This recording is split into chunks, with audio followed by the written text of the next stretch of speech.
In 2007, a little game company called Valve released a little bundle of games called the Orange Box. It was alright, I guess. Contained a few games which, they're okay. It's not like they're some of the greatest games ever made or anything. The Orange Box contained Half-Life 2 and the subsequent episodes 1 and 2, with episode 2 being the only new one. At the time, they were fantastic games, and they've honestly aged pretty well, but to be honest, everything that made those games so special when they first came out has just kind of become the norm in the gaming industry. The Orange Box also contained the highly anticipated TF2, which, yeah, it's fucking TF2, you know this game is perfect. After 9 years of development, it was worth the wait. Like, there's a reason that this game is always in the top 10 most played games on Steam, despite it coming out almost 15 years ago. But the Orange Box contained one other game. A very short, roughly 4 hours or so game that served mostly as a tech demo for the Holy Source engine, and as just a project for some new devs at Valve that were hired basically straight out of college. And this game was, of course, Portal. Portal 1 is basically as close to video game perfection as you can ever get. There is zero wasted space in this game.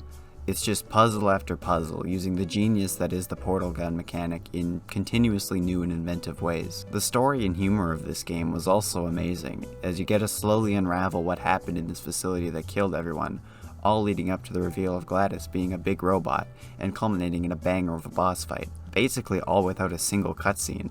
But what you may have noticed is that this video isn't about Portal, it's about Portal 2. So when I tell you that Portal 2 is even better than Portal 1, that's how you know I'm not fucking around when I tell you that Portal 2 is my favorite game ever made. Portal 2 is perfect. It's a flawless masterpiece. I think I've said that before on this channel. But there's nothing wrong with the game.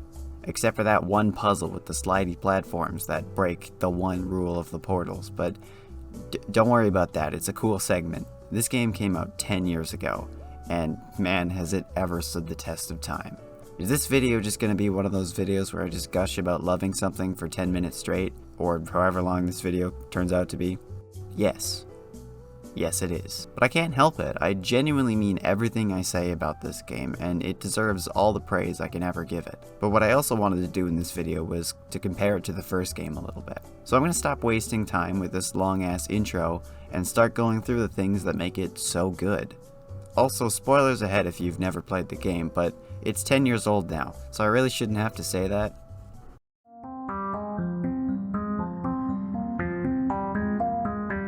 The gameplay in Portal 2 is perfect. The main mechanic from the first game, of course being the portal gun itself, returns in basically the same form, but the mechanics around it have gotten better.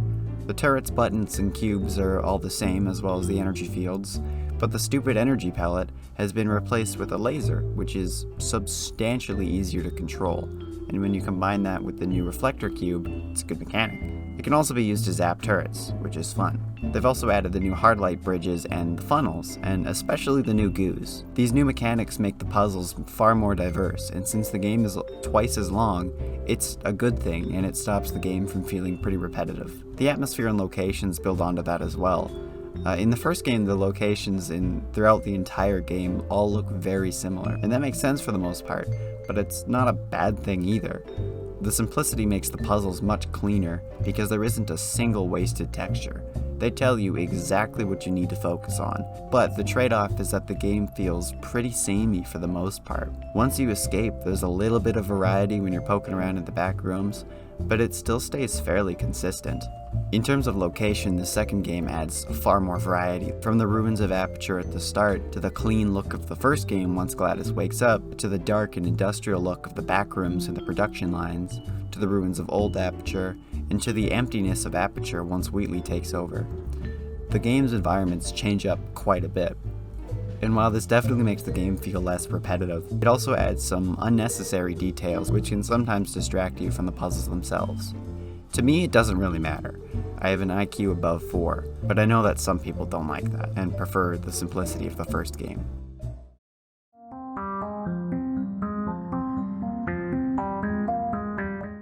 The story in the first game was incredibly simple. The first half is just you solving puzzles for a faceless woman, and then after you escape, you realize everyone is dead except for that voice, and when you eventually find her, you realize she's a giant robot and kill her.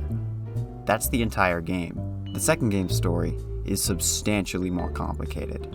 You go from waking up in a hotel room, to wandering around the abandoned facility with a funny British robot, to waking up Gladys, to corrupting her and stuffing her into a potato, and then falling down a massive hole to hang out with old audio recordings of J.K. Simmons. You then crawl out of the big hole, and then suck the funny British robot into space. Good game. It sacrifices the simplicity of the first game's story, but I think the more complex story is far more engaging.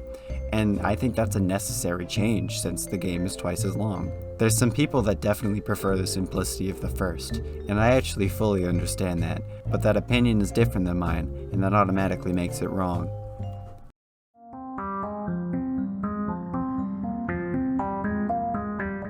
The characters are really good. They're honestly a massive influence on the charm of this game. There really aren't that many characters. There's you, or Chell, but she doesn't really say anything, so she's not really a character, she's just a self-insert. There's Gladys/Caroline, Wheatley, and Cave Johnson's audio recordings, and that's kinda it. The random cores, turrets, and the announcer don't count as characters. But the characters are not only funny, they're well written, and it's kinda hard to explain that in a short video without just explaining the plot again. But if you've played the game, you know exactly what I'm talking about. They're so well realized, and you get to know all of them really well, which I suppose is an extension of the story, but that's fine.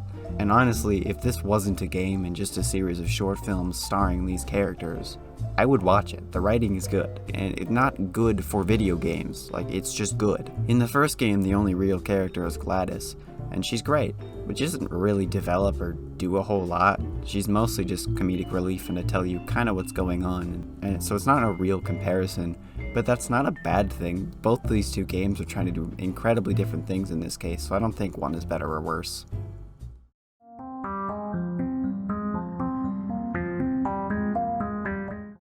The game is funny, everybody knows that. If you've never played this game, you've probably at least heard the Lemon Rant, or Space Core, or some of Gladys's quotes. It's funny. My favorite joke in the game is either the part where he kills you, or spending like 20 minutes opening this giant vault door, only for there to be a tiny little man door behind it.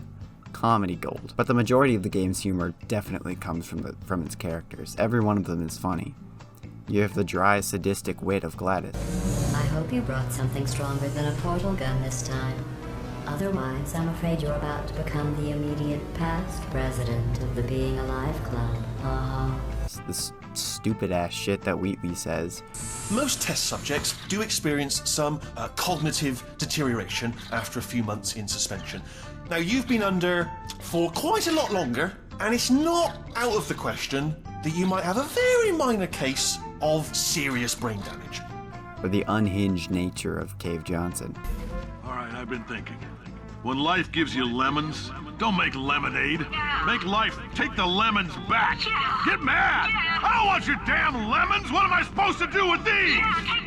It's good. The first game's humor is much drier, but I think that fits the theme of that game very well.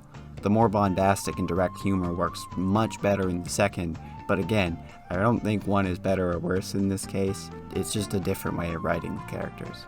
Or it's just a different way of being funny.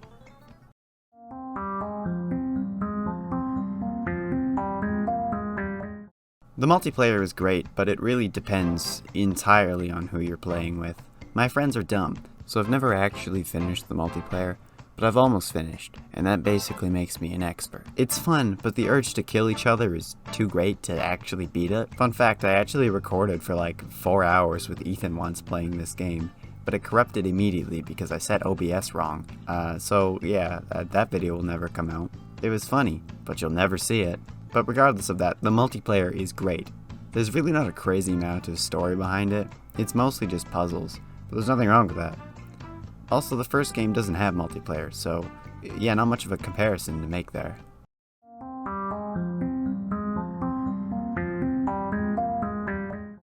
So yeah, I guess that brings me to the end of this video. Like I said before, this video was mostly just me saying, the game is good, over and over again. But that's fine. I just wanted to talk about how much I love this game on the 10-year anniversary of it coming out. It's a fantastic game and everyone should play it. But now comes the worst part of being a fan of these games. They have almost zero replay value.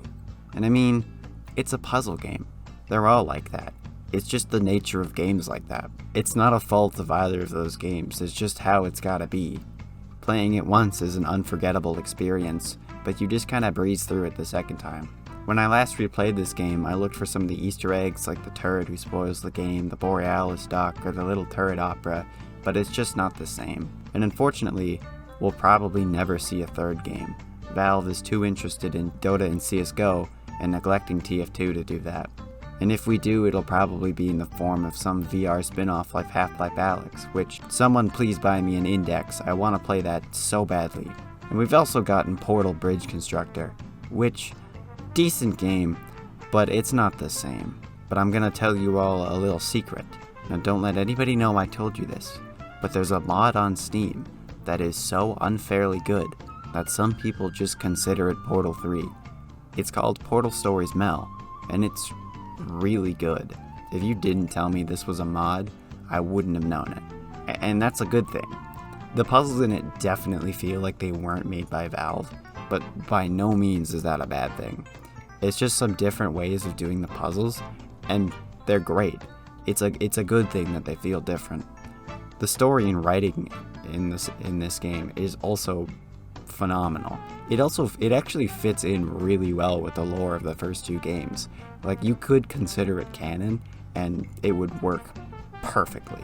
It's an incredibly well-made mod. There's also other things on the Steam Workshop which I've never played, and there's also the level maker, but it's not the same. But Mel is 100% worth playing. If you like Portal 1 or 2, this is worth playing. It is very, very good.